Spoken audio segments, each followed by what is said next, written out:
Assalamualaikum warahmatullahi wabarakatuh.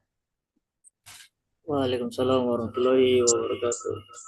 Baik, terima kasih atas kesempatan yang telah diberikan kepada saya. Di sini saya selaku moderator akan memandu berjalannya presentasi pada hari ini. Adapun judul materi yang akan kelompok saya bawakan yakni adalah pengukuran kekuatan target akuistik untuk biomasa estimasi hasil budidaya ikan mulet red lip.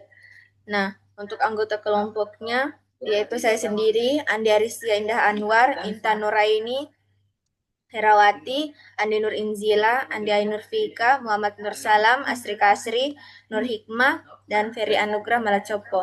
Kemudian bisa dilihat di sini namanya. Selanjutnya, untuk pembagian materinya, latar belakang akan dijelaskan oleh teman kelompok saya. Saya persilakan kepada saudari Ansil. Latar belakang, ikan belanak bibir merah terbesar di perairan pesisir Samudra Pasifik Barat Laut dan merupakan ikan yang dibudidayakan di Korea. Teknik hidroakustik merupakan metode yang berguna untuk nilai biomasa dan distribusi spasial ikan belanak di keramba laut dan di perairan pesisir, dan informasi kekuatan target akustik ikan target merupakan parameter penting dalam penggunaan metode ini. Dalam penelitian ini, pengukuran TSX situ dari 16 ikan belanak hidup dilakukan di keramba laut aquaculture di Korea. Terus, adapun jenis ikan dan peralatan percobaan, ikan belanak bibir merah diambil di sampelnya di peternakan aquaculture komersial di sekitar perairan pesisir di Laut Selatan Korea. Ikan belanak tersebut dipelihara di keramba laut selama 2 minggu selama masa adaptasi di Pusat Penelitian Ilmu dan Teknologi Kelautan Korea. TS diukur di platform peternakan ikan terapung besar. Kedalaman total peternakan ikan tersebut sekitar 14,0 meter. Untuk melakukan pengukuran TS pada ikan dengan berbagai panjang, kami mengumpulkan data dari 16 ikan di antara ikan yang beradaptasi dengan baik di air laut. FL dan W maksimum ikan yang dikumpulkan adalah sekitar 40 cm dan sekitar 900 gram. Bisa dilihat pada gambar di bawah ini, setiap ikan belanak hidup diikat dengan tali monofilamen yang sangat kecil, yang diikatkan ke mulutnya setelah membius ikan tersebut.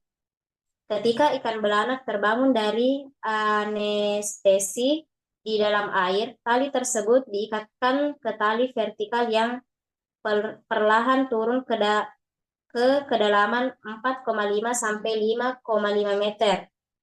Ujung tali vertikal diikatkan ke pemberat 2,0 kg. Jarak antara ikan belanak yang diikat dan pemberatnya sekitar 2,0 meter yang cukup untuk memisahkan sinyal pemberat dan sinyal TS ikan dari semua sinyal. Ikan belanak yang diikat tetap dalam kondisi baik selama percobaan. Setelah pengukuran TS, X situ, PL, dan W, masing-masing ikan belanak diukur dan ditimbang dengan timbangan dan keseimbangan, dan ikan segera dibekukan secara lanjut.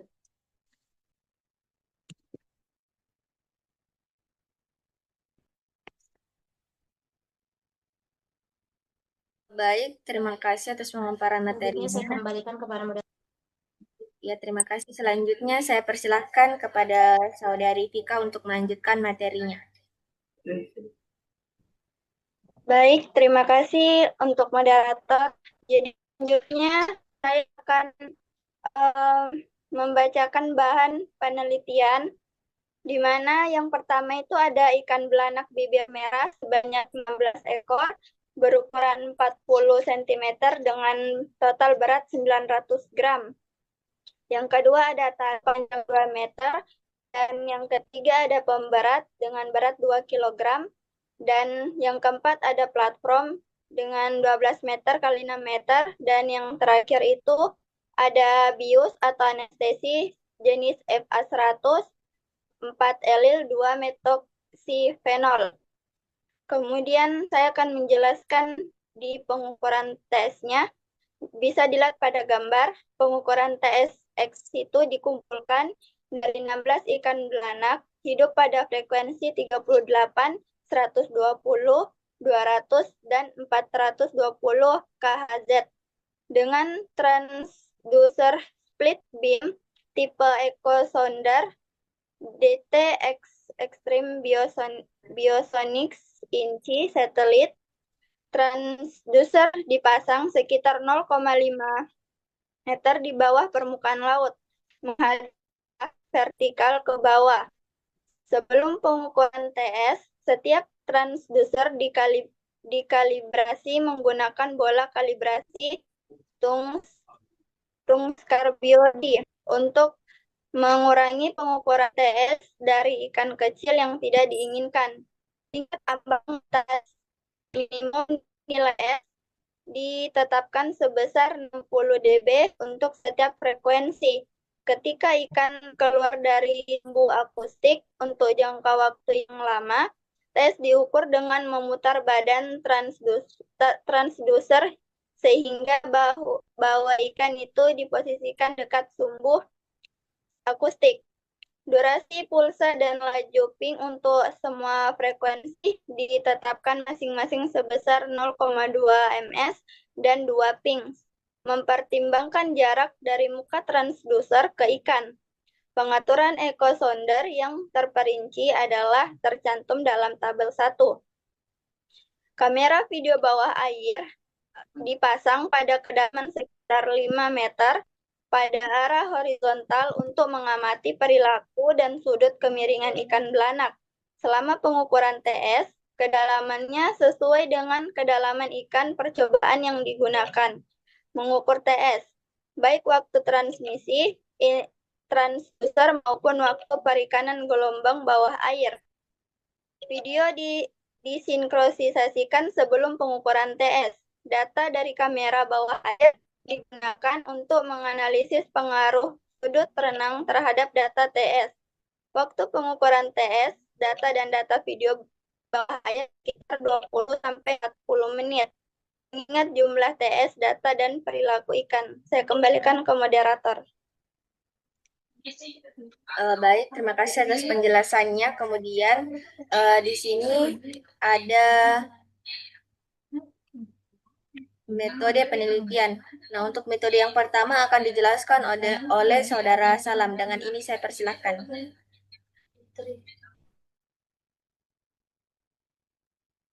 Baik, terima kasih atas kesempatannya. Di sini saya akan menjelaskan tentang pengukuran tes, yang dimana itu pengukuran target akustik itu X itu dikumpulkan dari 16 ikan belanak hidup pada frekuensi 38, 120, 200, dan 420 kHz.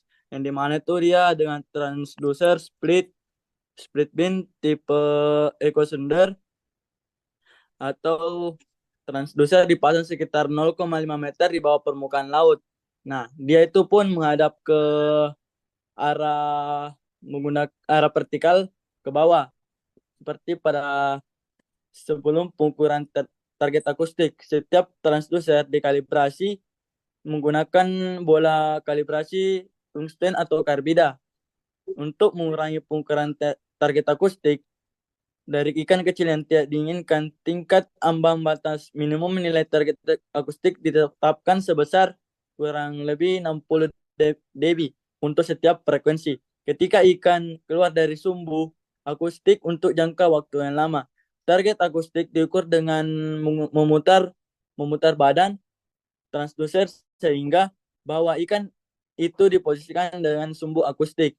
Nah, adapun durasi pulsa dan laju ping untuk semua frekuensi ditetapkan masing-masing sebesar 0,2 milisecond dan 2 mempertimbangkan jarak dari muka transducer ke ikan. Pengaturan echo sounder yang terperinci adalah kamera video bawah air seperti water kurang lebih 7000 DX Adapun dipasang pada kedalaman sekitar 5,0 meter pada arah horizontal untuk mengamati perilaku dan sudut kemiringan ikan belanak. Selama pengukuran target akustik, kedalamannya sesuai dengan kedalaman ikan. Percobaan yang digunakan mengukur target akustik, baik waktu transmisi transducer maupun waktu perekaman gelombang bawah air. Video disinkronisasikan sebelum pengukuran target akustik. Data dari kamera bawah air digunakan untuk menganalisis pengaruh sudut renang terhadap data target akustik. Waktu pengukuran target akustik dan data video bawah air sekitar 20-40 menit mengingat jumlah target akustik. Sekian dari saya, terima kasih. Saya kembalikan ke moderator. Baik, terima kasih atas materinya. Selanjutnya untuk metode penelitian yang kedua akan dijelaskan oleh Saudari Andi Aristia Indah Anwar. Dengan ini saya persilahkan. Baik, langsung saja saya akan menjelaskan materi yang akan saya bawakan, yaitu untuk menghilangkan data TS yang tidak diinginkan dan memperoleh data yang valid. Kami menggunakan kriteria yang memenuhi kedua kondisi secara bersamaan, yaitu kedalaman target dan posisi di luar sumbu. Dengan mempertimbangkan bahwa kedalaman aktivitas ikan belanak yang ditambatkan adalah 4,5 sampai 5,5 meter. Hanya data TS yang memenuhi rentang kedalaman di antara semua data TS yang diekstraksi. Lebar setengah berkas transducer yang digunakan dalam eksperimen TS adalah kurang lebih 4,6 derajat pada 38 kHz, kurang lebih 3,9 derajat pada 120 kHz, kurang lebih 3,45 derajat pada 200 kHz, dan kurang lebih 3,5 derajat pada 420 kHz. Dengan mempertimbangkan nilai TS yang dikompensasi dengan lebar berkas, hanya data TS yang akan diposisikan dalam sudut setengah lebar berkas pada setiap frekuensi yang diekstraksi. Penelitian ini menghitung nilai TS rata-rata hanya menggunakan data TS yang memenuhi kedua kondisi di atas secara bersamaan. Semua data TS yang dipilih diubah menjadi penampang hamburan balik untuk nilai linear yang digunakan untuk menghitung nilai TS rata-rata. Nilai TS rata-rata sama dengan 10 log 10. Adapun analisis dilakukan dengan menggunakan 3 model pemasangan linear. Fungsi TS dipasangkan dengan data TS rata-rata menggunakan regresi kuadrat terkecil dengan FL dan Y. TS sama dengan M log 10, B TS sama dengan 2 log 10, B 20 TS sama dengan M log 10. Di mana M adalah kemiringan yang biasanya bernilai 20 dan B20 masing-masing intersect. Nilai TS sangat dipengaruhi oleh sudut kemiringan ikan. Untuk memilih data TS yang dapat menilai sudut kemiringan, hanya gambar bawah air yang dapat mengukur sudut secara visual yang diekstraksi. Dari data gambar air yang diambil, sudut kemiringan diperkirakan dari gradien garis lurus yang menghubungkan kepala ke ekor. Sudut kemiringan antara gelombang data dan ikan didefinisikan sebagai sudut positif ketika kepala berada di atas dan sudut negatif ketika kepala berada di bawah. Mungkin itu saja materi yang saya bawakan. Selanjutnya saya kembalikan ke moderator. Terima kasih atas penjelasannya. Baik, di sini Selanjutnya ada hasil dari penelitian tersebut yang akan dijelaskan oleh Dera, Ferry, Ilham, dan Rizal. Untuk hasil yang pertama saya persilahkan kepada Saudari Hera. Baik, terima kasih. Adapun hasil dari gambar yang terlampir tersebut menunjukkan contoh pada ekogram dengan pengukuran target akustik ikan belanak dengan total panjang ikan dengan 35 cm dan frekuensi 200 kHz. Dalam ekogram, data TS dari ikan belanak sepenuhnya dipisahkan dari target permukaan, berat, dan dasar yang tidak diinginkan. Nilai TS yang relatif rendah sekitar minus 50 dB pada awal pengukuran kemungkinan disebabkan oleh kondisi mulet yang tidak stabil pada kedalaman yang ditambahkan. Kemudian nilai TS yang lebih tinggi sekitar minus 33 dB menunjukkan bahwa mulet stabil dengan sudut kemiringan sekitar kurang lebih 5 derajat. Rata-rata TS untuk mulet dihitung dari data TS yang diperoleh antara pukul 14.26 dan 14.38. Itu saja, saya kembalikan ke moderator.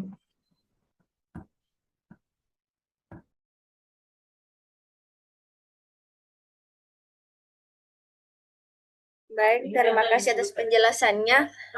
Untuk hasil yang kedua akan dijelaskan oleh Saudara Ferry. Dengan ini saya persilahkan. Baik, terima kasih atas kesempatannya.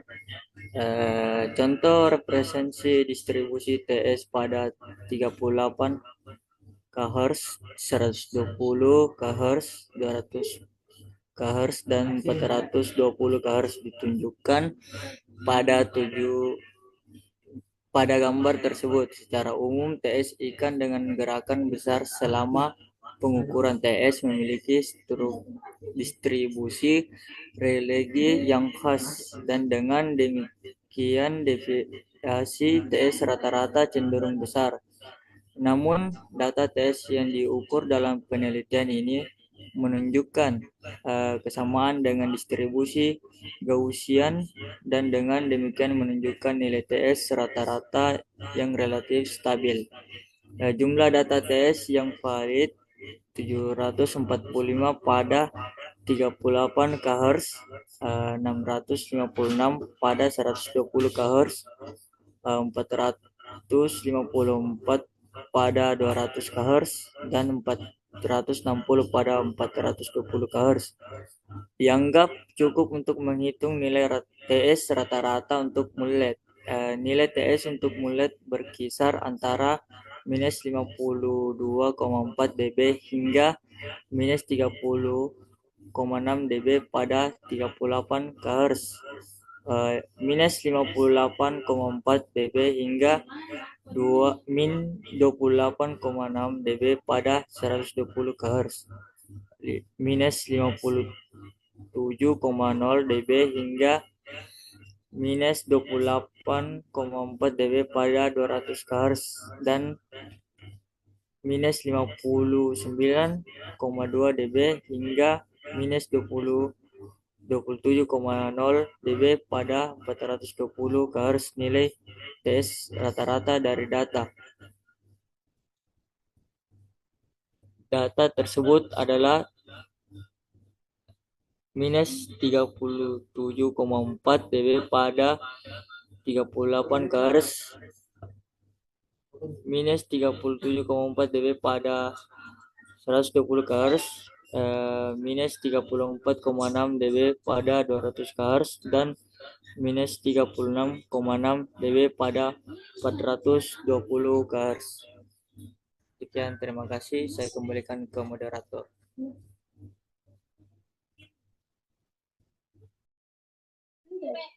Baik, terima kasih atas penjelasannya. Untuk materi selanjutnya, yaitu hasil yang ketiga akan dijelaskan oleh Saudari Intan.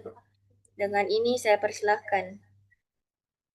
Ya, terima kasih. Selanjutnya, pada hasil ketiga, di mana gambar tersebut menunjukkan hubungan antara target strength rata-rata dan for leg pada berbagai frekuensi. Dapat disimpulkan di mana variasi target strength rata-rata pada frekuensi berbeda.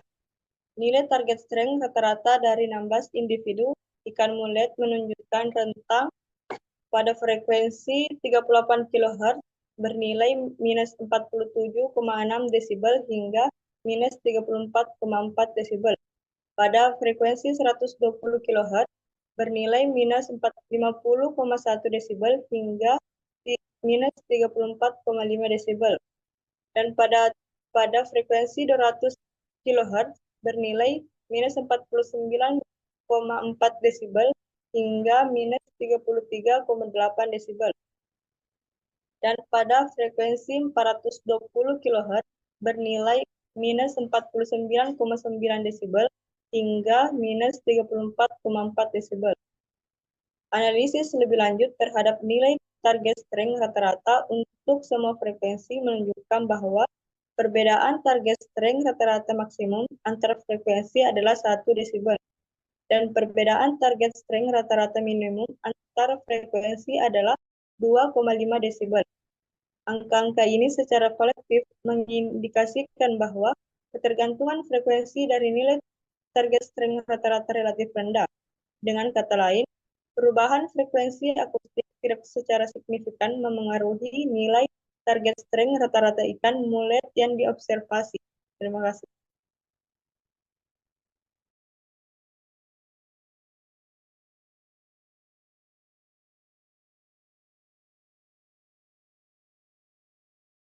Baik, terima kasih atas pemaparan materinya.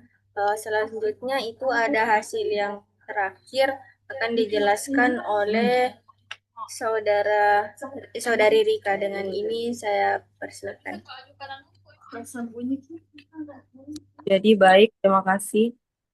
Jadi pada hasil keempat itu menjelaskan hubungan antara kekuatan target TS dan berat basah W. Pada gambar A itu menunjukkan 38, gambar B 120, gambar C 200, dan gambar D 420 kHz.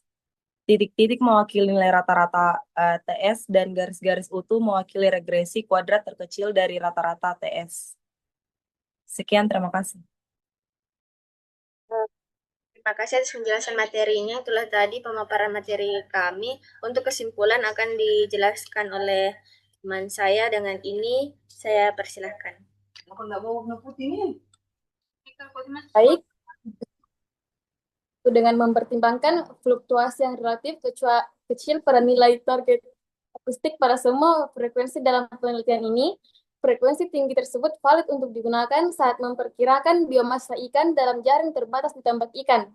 Hasil penelitian ini akan memberikan informasi target akustik untuk ikan belanak dan dapat diterapkan untuk memperkirakan biomasa.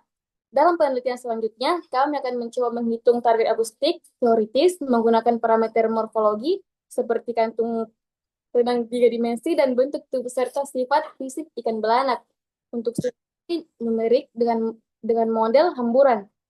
Selain itu, kami akan membandingkan dan menganalisis data target akustik terukur dengan data target akustik teoritis untuk meningkatkan akurasi informasi target akustik. Sekian, saya kembalikan ke moderator. Terima kasih untuk penjelasannya. Jadi itulah tadi presentasi dari kelompok grup A. Kurang dan lebihnya mohon dimaafkan. Wabillahi taufiq wal hidayah. Wassalamualaikum warahmatullahi wabarakatuh.